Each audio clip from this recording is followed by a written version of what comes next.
University of Delaware is a world leader in application-specific material synthesis and development. And we want to leverage that strength in the development of new programs for research and education in the area of manufacturing science and engineering. Of particular interest is digital design and digital manufacturing. Nanoparticle jetting technology provides a new research tool for scientists and engineers at the University of Delaware. And this tool not only allows for freedom of design, but also freedom of engineering.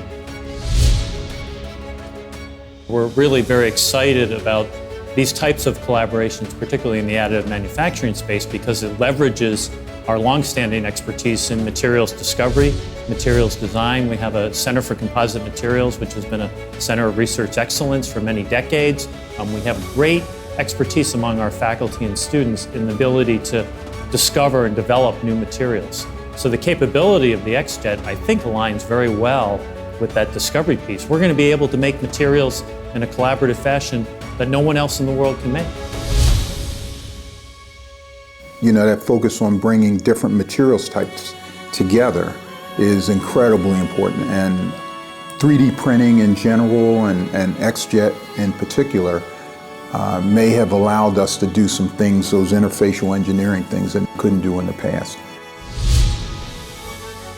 Many of the challenges and the opportunities we're looking at require a number of skill sets. You know, so no longer are we able to pick one discipline and say we're going to solve this problem with that singular discipline.